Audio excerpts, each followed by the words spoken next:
Assalomu alaykum. Va alaykum assalom. Aliment kelmasdan oldin yugurib kelib olasan, ha? Aliment uchun kelganim yo'q. Bilaman nima uchun kelganingni. Qizimizni unimiz kam, bunisi kam, unga pul bering, bunga pul bering deb, o'z pulim yo'q baribir. Men chet elga ishlashga ketyapman. Yaxshi bor. Qizimizni ham olib ketmoqchiman. Kim ushlab turibdi? Qo'l qo'yib berishingiz kerak. Nimaga qo'l qo'yib berishim kerak? Siz qo'l qo'yib bersangiz, chet elga olib chiqib keta olaman. Yo'q-a? Shunaqami? Shunda men qo'l qo'ysam, kelgan qizimizni olib keta olasanmi? Shunaqa. Bo'ldi? Qo'l qo'yib beraman, faqat bitta shartim bor. Qanaqa shart? Alimentdan voz ketsang, qo'l qo'yadi. Uyalmaysizmi? Haydab yurgan mashinangizni qarang. Oyligingiz ham yaxshi bo'lsa, beradigan pulingiz 1.200.000. O'zim uchun so'ramayapman. Hammasi qizimiz uchun. To'g'ri, o'zing uchun so'ramayapsan. Qizimiz uchun. Lekin men ham to'g'ri tushun. 1.200.000 qiyin menga hozir, tushunyapsan? Xolasang shugani o'zing bilasan.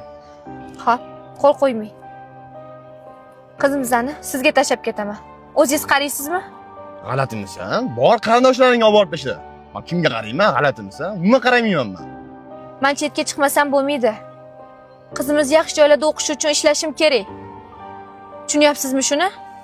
Hop, qizimiz yaxshi o'qish kerak, yaxshi ishlash uchun ishlashing kerak. Uning uchun sen alimentdan voz kechishing kerak. Shunda qo'l qo'yadi. Meni ham sizda bitta shartim bor. Qanaqa shart? Otalikdan voz kechasiz. Otalikdan voz ketsam, shunda keyinchalik sen alimentga berishing mumkin-da. Keyin bera olmaysan alimentga umuman meni? Men sizni, siz meni ko'rmaysiz. Yana qizingizni ham qaytib ko'rmaysiz.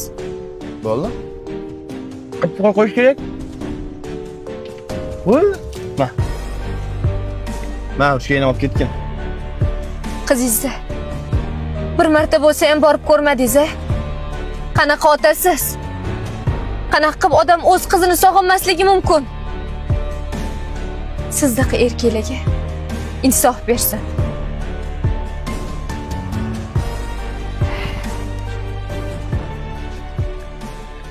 Ha, yana aytgancha. Uylanayotgan ekansiz. Menga qilgan ishlaringizni u ayolga qilmang. Bular o'rganib olgan, yig'lasam rahmini keltiraman deb. Mana rahim kelmaydi-yu.